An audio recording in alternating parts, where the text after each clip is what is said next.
नमस्कार, स्वागत है आपका पथ्य लाइफ केयर में और मैं हूं डॉक्टर सोनल। अभी फ़िलहाल हम बात कर रहे हैं एनोरेक्टल डिसीजेस के बारे में और लास्ट टाइम हमने फिशर इन एनो के बारे में बात किया है। अब इस वीडियो में हम जानने वाले हैं पाइल्स के बारे में। पाइल्स, हीमोरॉइड्स, बवासीर, इसे ही आयुर्वेद में अर्श बोला गया है। तो ये एक बहुत ही कॉमन बीमारी है और जो भी एनल ब्लीडिंग के यानी कि स्टूल्स में या मोशंस में ब्लीडिंग के जो भी केसेस होते हैं उसमें से 50% से भी ज़्यादा केसेस जो है वो पाइल्स की वजह से होता है। तो आखिर ये पाइल्स क्या होता है और उसके लिए आप घरेलू उपाय क्या कर सकते हैं, आपके लाइफस्टाइल में क्या क्या मॉडिफिकेशंस कर सकते हैं, ये हम जानने वाले हैं आज के इस वीडियो में। तो चलिए इस वीडियो को शुरू करते हैं।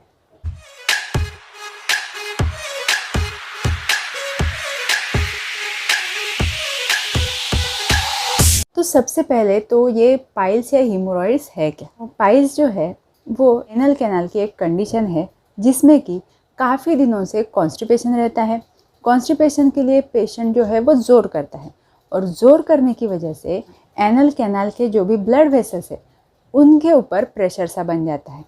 अब प्रेशर की वजह से वो वेंस जो है वो डायलेट होना शुरू हो जाता है, यानी कि बड़ी होना शुरू हो जाता है और बड़े होते होते होते वो अपनी जगह से थोड़ा सा आगे हो जाते हैं या प्रोलैप्स जिसे बोलते हैं वैसा हो जाता है। प्रोलैप्स मतलब क्या कि वेन्स जो है वो बढ़ गए हैं, थोड़ा सा आगे आ गए हैं, उनके ऊपर हमारे इंटरनल स्किन का एक लेयर रहता है जिसे कि म्यूकस मेम्ब्रेन बोलते हैं और ये चीज़ जो है वो आपके एनल कैनाल में रहती है। अब इसके ऊपर अगर मोशन पास करते वक्त कोई भी प्रेशर आता है तो इसमें से ब्लीडिंग होना शुरू हो जाता है और इसकी वजह से एनल कैनाल की जगह भी कम हो जाती है तो और ज़्यादा ज़ोर लगाना पड़ता है। इस प्रकार से पाइल्स होता है। इन शॉर्ट, पाइल्स जो है वो एनल कैनाल के ब्लड वेसल्स की एक बीमारी है। ठीक है। कॉन्स्टिपेशन और ज़ोर लगाना, ये रीजंस तो हर एक एनोरेक्टल डिसीज़ में लगभग कॉमन ही है, लेकिन पाइल्स होने की मेन वजह ये है कि एब्डोमिनल मसल्स का टोन जो है वो प्रॉपर नहीं रहता है, इंटरनल एब्डोमिनल प्रेशर ज़्यादा रहता है, ब्लड वेसल्स का टोन प्रॉपर नहीं रहता है और उसी की वजह से पाइल्स बनते रहता है। प्रेगनेंसी में बेबी की वजह से और ओबेसिटी में फैट की वजह से नॉर्मल जो एब्डोमिनल वेसल्स रहते हैं उनके ऊपर ज़्यादा प्रेशर बनता है और इसी बैक प्रेशर की वजह से जो एनल कैनाल है वहाँ के वेसल्स के ऊपर भी और ज़्यादा प्रेशर बनने लगता है। ऊपर से आपको कॉन्स्टिपेशन है, आप ज़ोर लगा रहे हैं, तो ऐसी कंडीशन में हीमोरॉइड्स होने का चांस सबसे ज़्यादा बढ़ता है। दूसरा, सिटिंग, स्टैंडिंग या इवन स्क्वैटिंग जॉब। अब ये स्क्वैटिंग वाला जो पोजीशन है वो पहले के ज़माने में कई सारे लोगों का ज़्यादा रहता था, लेकिन आजकल के ज़माने में सिटिंग एंड स्टैंडिंग जॉब ये एक बहुत ही अहम रीज़न माना जाता है।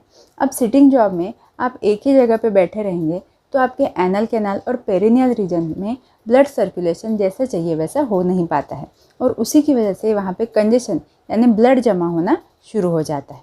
रिकरेंट डायरिया, अब आईबीएस जैसी बीमारी हो या कोई आपको इन्फेक्शन हो, इन्फ्लेमेटरी बाउल डिसीज़ हो, इनमें से कोई भी बीमारी की वजह से आपको अगर बार बार लूज़ मोशन हो रहा है तो ये इसकी वजह से भी एनल कैनाल के ऊपर बार बार प्रेशर बनता रहता है, भले ही मोशन लूज़ हो। अब पाइल्स का एक बहुत ही इम्पॉर्टेंट कारण है और वो है अल्कोहल। अल्कोहल की वजह से अक्सर लीवर में चेंजेस होना शुरू हो जाता है और उसकी वजह से लीवर की जो पोर्टल वेन होती है, जो कि एक महत्वपूर्ण वेन है लीवर की, उसका प्रेशर बनना शुरू हो जाता है। अब जैसे ही पोर्टल वेन का प्रेशर बढ़ता है, जिसे कि पोर्टल वेन हाइपरटेंशन बोलते हैं, उसकी वजह से भी बैक प्रेशर होके एनल कैनाल में कंजेशन होता है और हीमोरॉइड्स होना शुरू हो जाता है।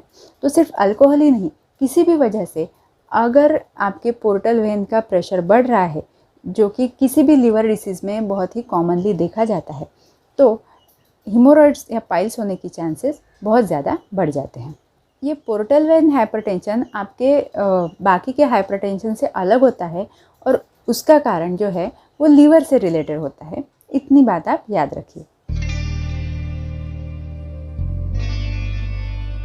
तो पाइल्स में ब्लीडिंग ये तो सबसे कॉमन सिम्टम है क्योंकि ये डिसीज़ ही ब्लड वेसल्स का है। फिशर के कंपैरेटिवली पाइल्स में इनिशियल स्टेजेस में पेन जो है वो थोड़ा कम रहता है लेकिन जैसे जैसे आपकी स्टेज आगे बढ़ते जाएगी, एनस के अराउंड पेन, पेरिनियल रीजन में और लोअर एब्डोमेन में पेन, ये चीज़ें भी संभव है।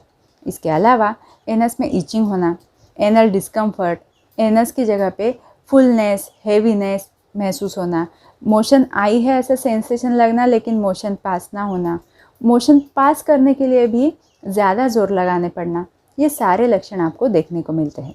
पाइल्स के स्टेजेस भी है लक्षणों के अनुसार। जो पाइल का मास रहता है उसके अकॉर्डिंगली ये स्टेजेस बनाए गए हैं। जैसे कि फर्स्ट स्टेज जो है उसमें पाइल का मास हमें बाहर से दिखता नहीं है। जब डॉक्टर के पास जाके हम इंटरनल चेकअप करते हैं तभी डॉक्टर्स को वो पाइल का मास देखा जाता है। ये वो स्टेज है जहाँ पे आपको आपके लाइफस्टाइल में मॉडिफिकेशंस करके या कुछ थोड़े मेडिसिन्स लेके इसी स्टेज में अगर आपने काम किया तो आपके आगे के स्टेज भी नहीं आएंगे और आपका पाइल्स जो है वो हमेशा के लिए ठीक भी हो सकता है। अब सेकंड स्टेज जो है उसमें पाइल का मास जो है वो जब आप मोशन पास करते हैं तब एनस से बाहर आता है और बाद में अपने आप अंदर चला जाता है।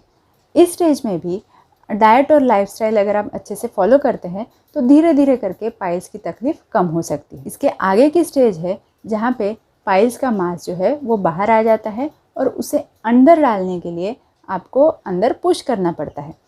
इस स्टेज से आपको सर्जरी की ज़रूरत पड़ सकती है और मेजर या माइनर सर्जरी आपको करना पड़ सकता है। और चौथा स्टेज जो है जिसमें पाइल मास जो है वो आपने अंदर डाला तो भी अंदर नहीं जाता है, बाहर ही रहता है और उसमें जो ब्लड वेसल्स होते हैं उनके अंदर क्लॉट बनने की संभावना बनी रहती है, जिसे कि हम प्रोलैप्स्ड, थ्रोम्बोस्ड हीमोरॉइड्स ऐसा बोलते हैं। और ये कंडीशन बहुत ज़्यादा पेनफुल होती है, तो इसमें कभी कभार आपको इमरजेंसी में भी ऑपरेशन करना पड़ सकता है। इसीलिए आपको अगर पाइल्स की शिकायत है, आपको मोशन पास करते वक्त ब्लीडिंग हो रही है, तो तभी के तभी आप इस प्रॉब्लम के ऊपर काम करना शुरू कर दीजिए ताकि आगे के स्टेजेस डेवलप ही ना हो और आपको सर्जरी करने की ज़रूरत ही ना पड़े। ट्रीटमेंट में आपका एम ये रहना चाहिए, पहले तो हमें कॉन्स्टिपेशन अवॉइड करना है, सेकेंडली वेट कंट्रोल करना है, थर्ड एनल कैनाल में जो बार बार कंजेशन हो रहा है यानी कि वेन्स वहाँ के बढ़ रहे हैं उनको कम करना है, और फोर्थ अल्कोहल इंटेक कम करना है। अब इन चीज़ों के ऊपर कैसे काम किया जाए चलिए जानते हैं। तो सबसे पहला है कॉन्स्टिपेशन कम करना। वैसे तो डायरिया की वजह से भी हीमोरॉइड्स होते हैं ऐसा मैंने बोला है, लेकिन जब तक आपका कॉन्स्टिपेशन रहेगा तब तक स्ट्रेनिंग रहेगी, तो एक स्टेज आपको आगे ही कॉन्स्टिपेशन लेके जाने वाला है। इसीलिए हमें ये प्रयास करना होता है कि पेशेंट को मोशंस जो है वो सॉफ्ट हो और एक ही बार में पूरा पेट साफ़ हो जाए। ऐसा नहीं है कि आपने एकदम पेट साफ़ करने वाला बहुत सारी दवाई खा ली और आपको दिन भर लूज मोशन हो रहे, उससे आपको फ़र्क नहीं पड़ने वाला। लेकिन सुबह में एक ही बार में आपका पेट अच्छे से साफ़ हो जाए, आपको सॉफ्ट स्टूल्स हो, इतना भी अगर आपने अचीव कर लिया तो आपको काफ़ी अच्छा रिज़ल्ट मिल सकता है। अब ये चीज़ आपको सिर्फ 1-2 दिन करने से फ़ायदा नहीं मिलेगा, कम से कम 15 दिन से 1 महीना तो भी आपको प्रॉपर मोशंस पास होना ज़रूरी है। ऐसा नहीं है कि आपने कंटिन्यू दवाई लेना है, आपको आपके डाइट में भी फाइबर इंटेक ज़्यादा रखना है। इसबगोल जैसी दवाई ले सकते हो आप। इसके अलावा डाइट में भी आप अंजीर का इस्तेमाल कर सकते हो, ड्राई फिग्स भी चल सकता है और ब्लैक रेजिन्स भी चल सकता है। तो ये चीज़ें अगर आप रेगुलरली आपके डाइट में रखोगे तो उससे धीरे धीरे करके आपको सॉफ्ट स्टूल्स होना शुरू हो जाएगा। सफिशिएंट लिक्विड का इंटेक आपको लेना है, फिर वो वाटर हो, छाछ हो, दूध हो, जो भी चीज़ें आपको पचती है वो आपको ज़रूर लेना है। खास करके बटर मिल्क का हीमोरॉइड्स या पाइल्स में बहुत ही महत्वपूर्ण रोल है, क्योंकि आपका डाइजेशन भी सुधारता है, प्रोबायोटिक भी होता है, तो इसीलिए ताक आप ज़रूर आपके डाइट में इस्तेमाल कर सकते हैं। इसके अलावा ग्रीन वेजिटेबल्स, फ्रूट्स, ये तो आपको खाना ही है। कॉन्स्टिपेशन के लिए स्पेशली कैसा डाइट लेना चाहिए, इसके लिए हमारा एक डेडिकेटेड वीडियो है, वो भी आप जाके ज़रूर चेक कर सकते हैं, तो उसमें आपको और डिटेल में जानकारी मिल जाएगी। अब सेकंड चीज़ जो कि बहुत ही ज़्यादा इम्पॉर्टेंट है खास करके पाइल्स में, और वो है आपकी टॉयलेट सीट। जी हाँ, जब तक आपकी टॉयलेट सीट प्रॉपर नहीं होगी तब तक आपको पाइल्स की बीमारी बार बार होते ही रहेगी। तो इसके लिए क्या करना चाहिए? तो हमारा जो इंडियन टॉयलेट है उसमें जब भी आप मोशन के लिए बैठते हैं तो आपका रेक्टम और एनल कैनाल एक ही लाइन में आता है। पेरिनियल मसल्स की एडजस्टमेंट अकॉर्डिंगली हो जाती है और स्टूल्स जो है वो कम स्ट्रेनिंग करके आप पास कर सकते हैं। वहीं पे वेस्टर्न कमोड जो होता है उसके ऊपर स्टूल पास करने के लिए ज़ोर लगाना पड़ता है। ये जो पिक्चर अभी स्क्रीन के ऊपर दिख रहा है, इसमें आपको आइडिया हो जाएगा कि एग्जैक्टली क्या फ़र्क रहता है इंडियन टॉयलेट की पोजीशन में और वेस्टर्न टॉयलेट की पोजीशन में। तो ये अवॉइड करने के लिए जितना हो सके, अगर आपको पाइल्स, फिशर, फिस्चुला ऐसी कोई भी बीमारी है तो आपको इंडियन टॉयलेट का ही इस्तेमाल करना है। अगर आपके घर में इंडियन टॉयलेट नहीं है तो आपको पैरों के नीचे कुछ ना कुछ ऊंची चीज़ रखना है, जिससे कि आपके घुटने थोड़े ऊपर आ जाए और जो रेक्टम की मसल्स है वो रिलैक्स होने में मदद मिले। अब दूसरा पॉइंट आ जाता है वेट लॉस। वेट लॉस आपको रेगुलर एक्सरसाइज करना है, डाइट कंट्रोल करना है। उसके ऊपर भी हमारी एक स्पेशल सीरीज़ बनी हुई है, वो जाके आप ज़रूर चेक कर सकते हैं। वेट लॉस के बारे में आपको वहीं पे डिटेल जानकारी मिल जाएगी। अगर वेट लॉस के बारे में मैं अभी बात करने लगूँ तो वीडियो काफ़ी लंबी हो जाएगी, इसलिए आप प्लीज़ हमारी वो प्लेलिस्ट चेक कर सकते हैं। तीसरा पॉइंट आता है डीकंजेशन, यानी कि जो एनस की वेसल्स के ऊपर प्रेशर बन रहा है वो कैसे कम किया जाए। एब्डोमिनल प्रेशर हमें कम करना है। अगर आपको खांसी है, आप बार बार कोई वज़न उठाने का काम करते हैं या किसी भी वजह से आपका एब्डोमिनल प्रेशर बार बार बढ़ रहा है तो उससे आपको अवॉइड करना पड़ेगा। सेकंड चीज़, अगर आपका सिटिंग या स्टैंडिंग जॉब है तो काम के दौरान भी 1 आध घंटे के बाद आप थोड़ा सा 2 मिनट का तो भी वॉक लगा के आइए, तो कंजेशन थोड़ा कम होने में मदद मिलेगी। वर्किंग आवर्स में भी आपके जो पैर है वो नीचे रखने से अच्छा थोड़ा अगर आप सामने की तरफ स्ट्रेट करके रख सकते हैं किसी स्टूल के ऊपर, तो वो भी आपके लिए काफ़ी फ़ायदेमंद हो सकता है। इसके अलावा कुछ योगासन है जिसमें कि legs up the wall pose, ये बहुत ही ज़्यादा ज़रूरी है। लोअर बैक के मसल्स भी रिलैक्स हो जाते हैं और जो भी कंजेशन आपके पैर और एनल कैनाल में है उससे भी कम होने में मदद मिलती है। पवन मुक्तासन ये बहुत ही इम्पॉर्टेंट आसन है, क्योंकि इससे आपके एब्डोमेन में जो प्रेशर है वो कम होना शुरू हो जाता है। अगर कुछ गैसेस ब्लोटिंग हो रही है तो वो भी रिलीज़ होना शुरू हो जाता है। तो पवन मुक्तासन आपको ज़रूर ट्राई करना चाहिए। इसके अलावा उल्टा सोने की पोजीशन में जो भी आसन होते हैं ना, वो आपको ज़रूर ट्राई करना चाहिए, जैसे कि मकर आसन हो गया, भुजंगासन हो गया, शलभासन हो गया। ये ऐसे आसन ट्राई करने की वजह से आपका कंजेशन भी थोड़ा सा कम हो जाएगा और लोअर बैक पेन भी कम होने में आपको मदद मिल सकती है। तब बात जो कि बहुत ही ज़्यादा इम्पॉर्टेंट है, अवगाह स्वेद आयुर्वेद में इसे कहा गया है। फिशर के वीडियो में भी मैंने इसके बारे में बोला था और इस वीडियो में मैं बोल रही हूँ।